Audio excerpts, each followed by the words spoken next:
18 de marzo de 2025 del Evangelio según San Mateo, capítulo 23, versículos 1 al 12. En aquel tiempo Jesús habló a la gente y a los discípulos, diciendo: En la cátedra de Moisés se han sentado los escribas y los fariseos. Haced y cumplid todo lo que os digan, pero no hagáis lo que ellos hacen, porque ellos dicen, pero no hacen. Lían fardos pesados y se los cargan a la gente en los hombros, pero ellos no están dispuestos a mover un dedo para empujar. Todo lo que hacen es para que los vea la gente. Alargan las filacterias y agrandan las orlas del manto. Les gustan los primeros puestos en los banquetes y los asientos de honor en las sinagogas, que les hagan reverencias en las plazas y que la gente los llame rabí. Vosotros, en cambio, no os dejéis llamar rabí, porque uno solo es vuestro maestro, y todos vosotros sois hermanos. Y no llaméis Padre vuestro a nadie en la tierra, porque uno solo es vuestro Padre, el del cielo. No os dejéis llamar maestros, porque uno solo es vuestro Maestro, el Mesías. El primero entre vosotros será vuestro servidor. El que se enaltece será humillado, y el que se humilla será enaltecido. Palabra del Señor. Jesús en aquel momento hace una advertencia a toda la gente. Habla de los escribas y fariseos. Son sucesores de Moisés en el cargo de enseñar y de regir espiritualmente al pueblo. Escribas, fariseos, los miembros del Sanedrín, ellos eran una autoridad pública en materias religiosas. Se nombra a los escribas porque justamente su oficio era el estudio de la ley, la explicación y la interpretación, y los fariseos porque eran la secta religioso-política más importante a la que pertenecían la generalidad de los escribas y la que mayor influjo tenía en el pueblo. Cristo reconoce su autoridad y recomienda que los oigan y les obedezcan cuando leen y comentan la ley en las sinagogas.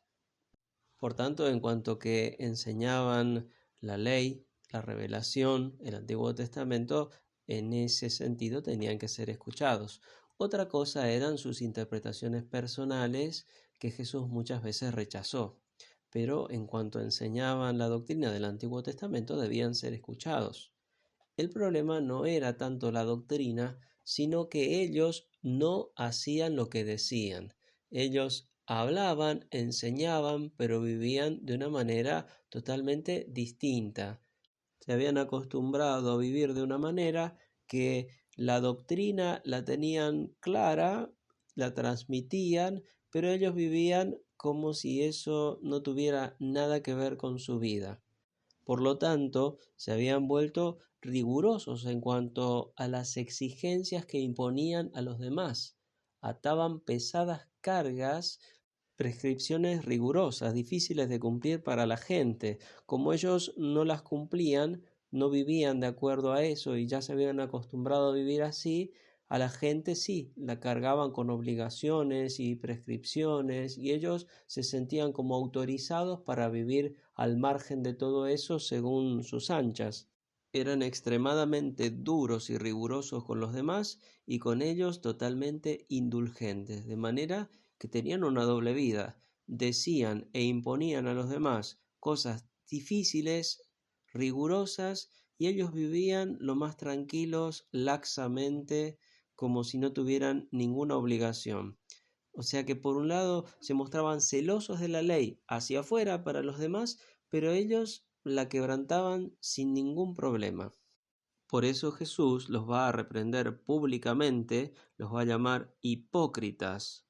De esta enseñanza de Jesús nosotros podemos sacar provecho también, porque podemos tener la actitud de mirar a los demás, mirar lo que los demás tienen que hacer, cómo no cumplen una cosa u otra, o cómo tendrían que hacer tal cosa, y ser rigurosos y exigentes, y a lo mejor uno se dispensa, se disculpa de cumplir las obligaciones que uno tiene. Eso puede pasar y de hecho pasa.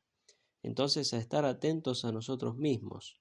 Otra cosa que Jesús les va a reprender es la vanidad, la ostentación que hacen, poniéndose ornamentos así llamativos, ropas llamativas y haciendo cosas para ser vistos. A ellos les interesa mucho el ser vistos, el ser tenidos en cuenta por la gente y ser tenidos por buenos y por santos. Les interesa la opinión de los demás, no lo que son por dentro. Y eso Jesús también lo reprende, porque dice que todo lo hacen para ser vistos, en lugar de hacerlo para agradar al Padre Celestial que los está viendo.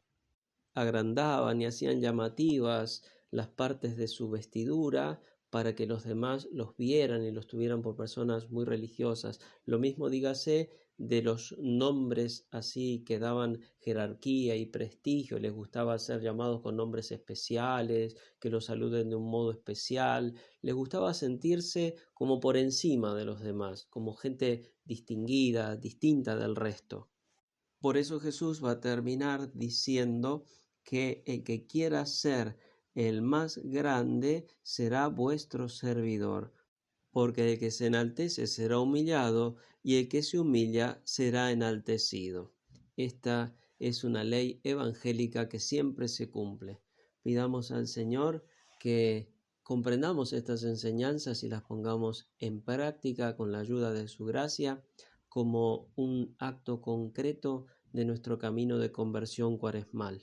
Gloria al Padre y al Hijo y al Espíritu Santo.